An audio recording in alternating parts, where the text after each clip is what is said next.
Welcome back to the Relaxing Ghost channel here on YouTube. Today we have the 29th annual PWI 500 magazine overview. Seth Rollins slays them all. This is a PWI 500 collector's issue. I wasn't able to get the past couple years. You know, Sometimes I see them, sometimes I completely forget about them, but wanted to get this one for sure this year.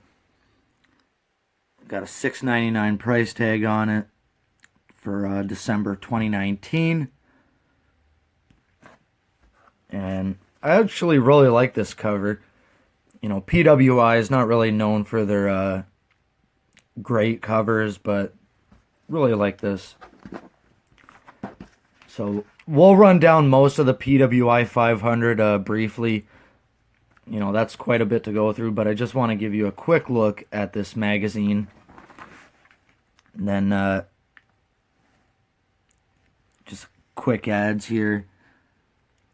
When wrestlers used to dress up to be on the cover of Pro Wrestling Illustrated. Now that looks a bit better. It's getting a glare. So you got Flair, Hogan, and the Road Warriors. Some retro Pro Wrestling Illustrated. Just a message from Stu Sachs, the publisher of PWI. So, contents here. Got a nice picture of Rollins. Looks like on Raw or something. So we do have several departments here with from the desk of Sue Sachs, ringside, news and analysis from around the wrestling world. Seth Rollins tops the 29th annual PWI 500, the 29th annual PWI 500. Then we got an alphabetical listing, pretty cool there. Then we got Dan Murphy's take, Harry Burkett's take, Al Castle's take. This is pretty interesting. I'll briefly cover that. And the page 80, official wrestling ratings. Rankings in 22 categories and drawing blood. So, when I was a kid, I really didn't get into PWI too much since, I would see their magazines, but I really wasn't aware of what the magazines actually were. So here they just kind of briefly run down the All Elite Wrestling's 2-hour show debut on TNT. The first program since Nitro was canceled in 2001. And we got a shot there from Double or Nothing. Cody and Dustin. They promote the 20th anniversary of SmackDown, and it has since been announced that Lesnar will be there. No Rousey. I think Austin will be there, but I don't think The Rock will be there. So now they're AEW's Tony Khan and JR are saying they're not foolish enough to challenge WWE directly, yet they still are, I guess, foolish enough to send those cheap knocks on WWE. Unless that's just BTE, where they constantly do that. They run through some stuff with Bischoff, Heyman, the spike in ratings from the Raw reunion show. But then, although it gained 600,000 viewers, it fell the same number and another 140,000 the very next week. So they talk about how WWE failed to utilize the, stars of the past with the stars of the present. So that's pretty much it for that. We do have a pretty good article here on Harley Race, who passed away August 1st of this year. They do have a 60-minute Iron Man match with David Starr and Joey Janela, or whatever the hell kind of match it was, with Janela scoring a 5-4 victory. So Harley Race passed away August 1st after complications of lung cancer. They kind of talk about his rough ring style for the past 2 decades, requiring neck surgery, hip replacements, knee replacements, and a procedure to fuse 5 of his vertebrae. He broke both legs in the fall of 2017 and needed 4 blood transfusions during surgery. Harley Race did continue to promote World League Wrestling, his own promotion. He's recognized as the greatest wrestler during his 8 world title reigns between 1973 and 1984. And he defended the 10 pounds of gold outside the U.S. more than any other champion. With his 7th NWA title, he surpassed Lou Thesz's record on June 10th, 1983. And he also held the tag titles with Larry the Axe Hennig in the AWA. And was also the manager of WCW champions Lex Luger and Big Van Vader. Harley Race will definitely be missed. He's one of my all-time favorites, so rest in peace, Mr. Race. And there's the rest of the article if you'd like to read it. They do run down some of the other recent deaths with Paraguayo Sr., Jacques Rougeau Sr., the Max Muscle, and Lionheart Adrian McCallum, only age 36. So very sad.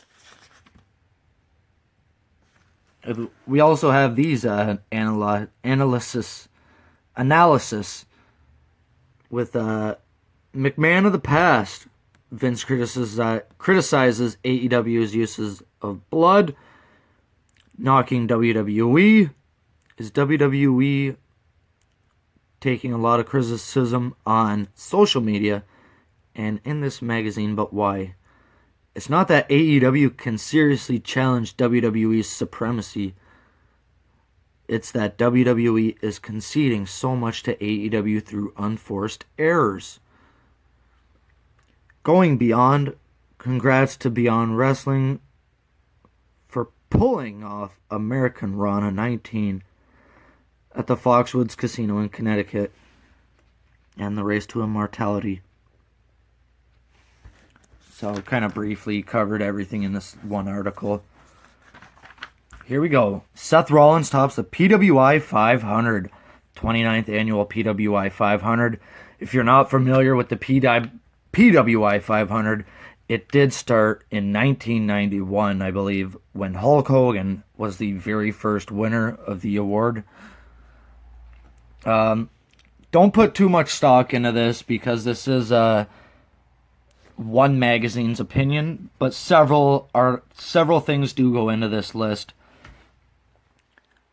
We got a Seth Rollins stomp here. Braun Strowman. This was at the Royal Rumble 2019, guaranteeing him the WrestleMania victory. So this is all I ever wanted. Talking about being the absolute best wrestler on the entire planet. So if you'd like to read, pause now. And we'll briefly cover some of the things they print here, but here we got the match from Extreme Rules. Rollins and his girlfriend, Becky Lynch, versus Lacey Evans and Baron Corbin. Got the photo from WrestleMania 35. So PWI 500. WWE garners the top 4 spots. So, criteria for the PWI 500 in order of importance. Win-loss record. Technical ability. Influence on the sport. Success against the highest grade of competition. Success against the most diverse competition. Activity. Not sure what the last one is, but that might be a new slot. Also, it's not an annual ranking system. It's not per calendar year. January through December. The evaluation period this year is from July 1st, 2018 through June 30th, 2019. Wrestlers must meet the following requirements for activity to be considered for a ranking: 20 matches during the evaluation period, or at least one match in seven separate months. So they do briefly run down like how the thing they covered here. So here we go with number 1, Seth Rollins. Seth Rollins at number 1. They do have a path to number 1.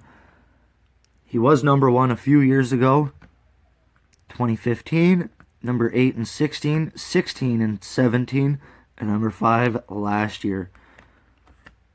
So then they go through his top 5 moments during evaluation period and why he's number 1. I'm not going to run down all this stuff. Daniel Bryan at number 2.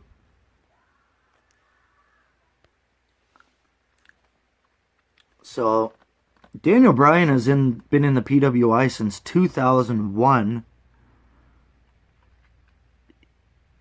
He made his 206 in 2001 and quickly climbed the ranks. 89, 61, 77, 76. 2006 he was in the top 16. 17, 13, 27, 44, 15, 4, 11. Number 1 in 2014. 14 and 15. Not listed in 16 and 2017.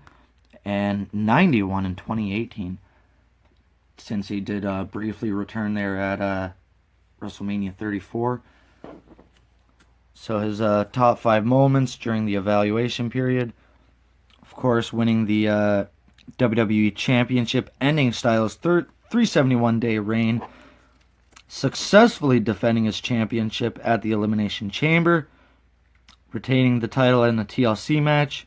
Or at the event, actually. Won a triple threat at Fastlane. And then, of course, dropping the title at WrestleMania. Number 3, AJ Styles. AJ Styles is probably the most consistent man in the PWI 500. Check out his numbers. He's been in here since 2000, 458. And then quickly climbed the ranks. So since 2004, he's been at number 8, 7, 13, 32, 21, 19, number 1 in 2010, then 24, 28, 28, 4, 4, 4, 2, 2. So very consistent, this man. Again, why he's number 3. So here's Seth Rollins again, defeated Ziggler at SummerSlam 2018, earning his second IC title. Lasted 43 minutes to win the Royal Rumble match. And slayed the Beast at WrestleMania 35. Kofi Kingston at number 4. This one was a shocker to me.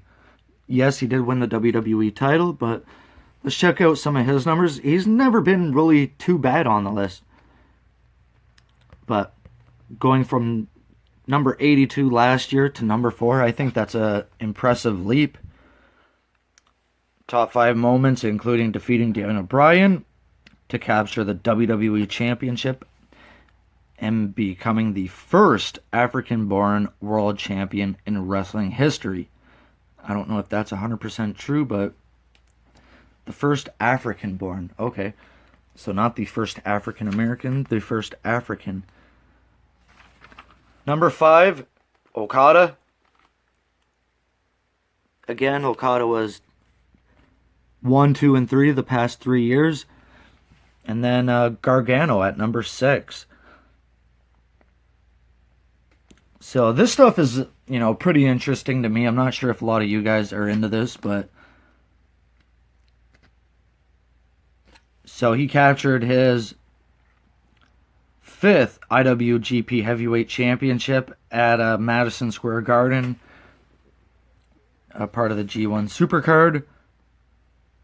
Successfully defended the IWGP Heavyweight title, defeating Chris Jericho in the main event of Dominion.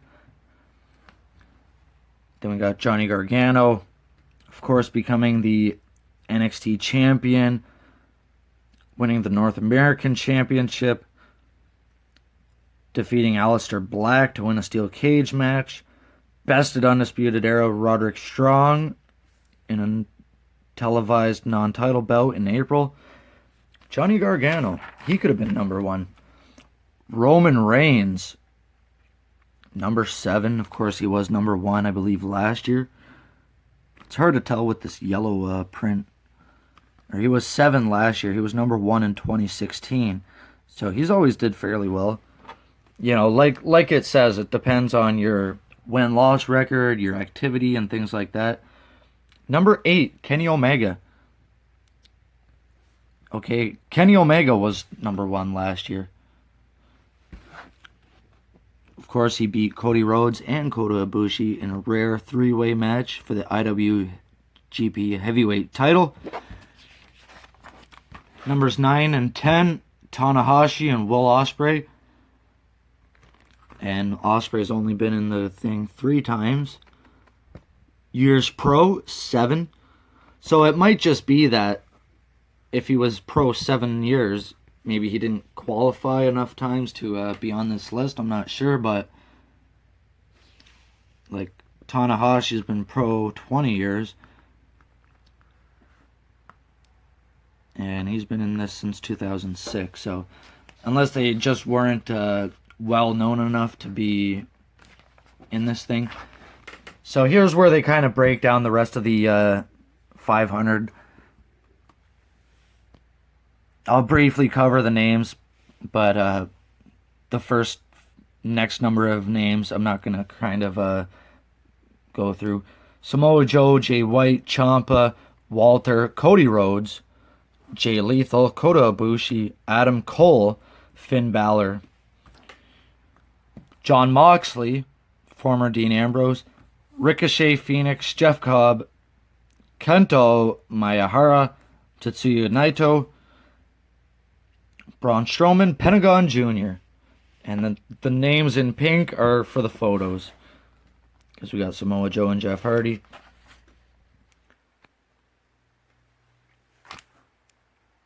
We got Johnny Impact, Bobby Lashley, Nakamura, Juice Robinson, Buddy Murphy, Aleister Black, The Miz, Drew McIntyre, Matt Taven, who just lost the ROH title, Randy Orton, Baron Corbin, Kevin Owens, Nick Aldis, Sonata, Zack Sabre Jr., Adam Page, Tony Nese, Dolph Ziggler.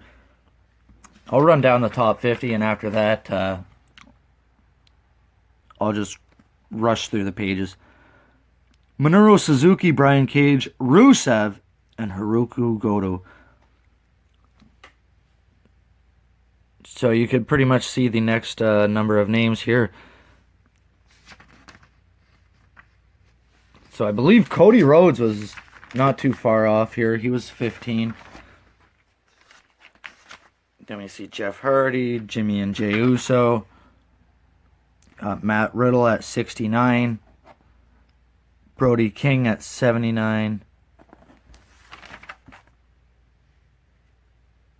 Rich Swann, 89. Eric Rowan at 92. Number 100, Zack Ryder. Christopher Daniels at 105. Shot from AEW. We got Flip Gordon on there. Tetsuya Endo, 124. Rush, who is the current ROH champion, at 137. I believe this man will probably make an impact in ROH. He recently been fired from CMLL. Sami Callihan, 142. Mark Haskins, 155.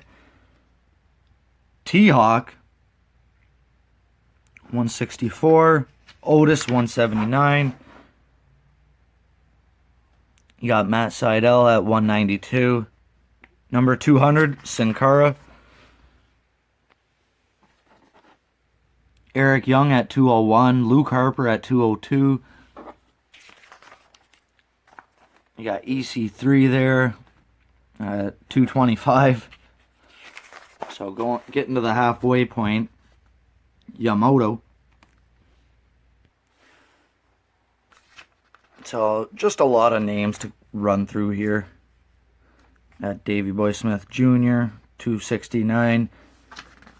This must be a really tough list to put together. They got a team doing this, of course. You got Mike Kanellis, 296.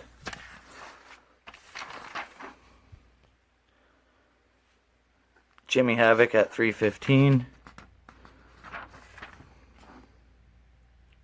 No Way Jose, 327. Who's that? LSG. Psycho Clown. Humberto Carrillo, 359. I expect good things from him in the Cruiserweight division. Maybe he'll be on NXT now.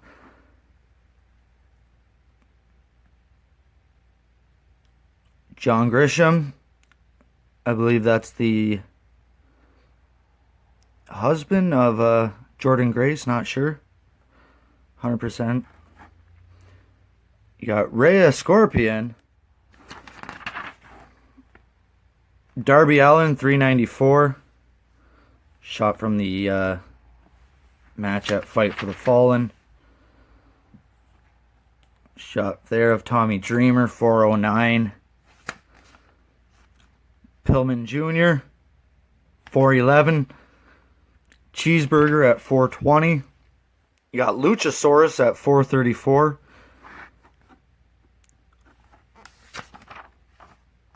So, really cool. Tyler Bateman, 458. And let's see who's number 500. Lucky 500. Corey Storm.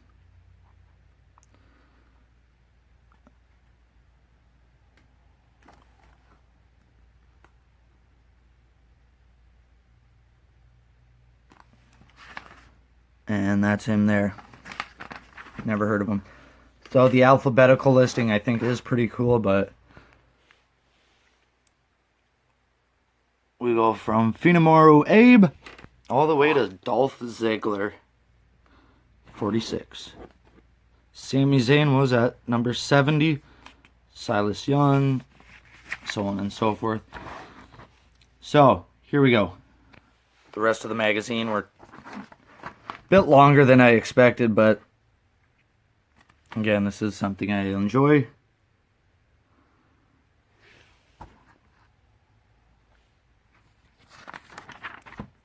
So here's the one I was really interested in, was Al Castle's take.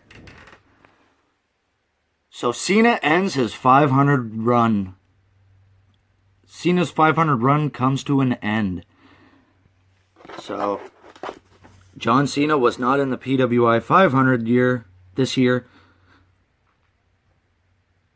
In 2003, after being fixtures on the list for multiple years, 3 of wrestling's all-time greats, Hogan, Austin, and Rock, all disappeared from the 500, presumably never to return.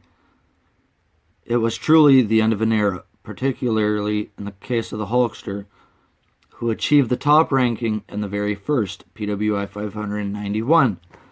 16 years later, the 2019 PWI 500 again presents a major sign of the times. Another bust on wrestling's Mount Rushmore tumbles off the list. For the first time since the prototype debuted at 281 in 2001, you will not find John Cena on this year's list, although he did wrestle some matches, and usually in the main event spot. Cena was not active enough to justify a ranking. His total match count was just 15, one fewer than his career world title count. So, Cena appeared in the top 10 for a record 13 years in a row, 3 times in the number 1 spot, also a record. He fell out of the top 10 in 2017. A year later, fell out of the top 20. 2019, he vanished altogether. So, it's the end of an era. John Cena out of the PWI 500. Will he return? Who knows? So here we go through some official rankings. Top 10, Kofi, Okada, Brock Lesnar, AJ Styles, Seth Rollins, Matt Taven, Nakamura, Roman Reigns, Adam Cole, and Brian Cage. Tag teams, we got the Briscoes, some Japan tag team, Biggie and Xavier, Tama Tonga and Tangaloa, Gallows and Anderson, Phoenix and Pentagon, Eric and Ivar, the War Raiders, Big R, Shizumura and Ida, Montez Ford and Angelo Dawkins, Jimmy and Jey Uso. Then we got rankings for Raw, SmackDown, Impact, ROH, NXT, New Japan, Mexico, Women, and soon to be AEW will be on this list. They'll have to make another page just for the AEW. So it is interesting to see their rankings the way they see it. This is their list. So the champions are not ranked, of course. But then you have like Styles, Rollins, Strowman, Ricochet, Lashley, Samoa Joe, Mysterio, Alexander, Drew McIntyre, Baron Corbin. They also go down the 205 Live champion, the Evolve, Horror Slam Wrestling, Major League Wrestling, New Era Wrestling, Noah, NXT UK, PW All-Stars, Showtime, SWA, Supreme, and World 1. So, quite a bit to go through on here. And here we go, Drawing Blood. Looks like CM Punk. AEW has done well to establish a very evenly matched and believable talent base. In fact, I personally think that believability is a wrestler's most valuable asset. In today's wrestling world, not the belief that you are unbeatable per se, but rather that you are very difficult to beat. So what you're saying is, I think that particular boat may have well and truly sailed here. Looks like the Balor Club. I guess I can figure out which one is the athlete, which is the brain, but the basket case or the princess. Dude, I'm not sure how else I can say this. They may be a club, but they are not the Breakfast Club. And on the back cover, we got an ad for WWE 2K20. Over $140 of content. So let me know your thoughts, guys, if you're still following along on the 29th Annual PWI 500. WWE takes the top 4 spots this year. Pretty interesting. In my opinion, I think New Japan fell down a couple pegs throughout the previous 6 to 8 months. As always, we'll talk to you later, guys. Peace.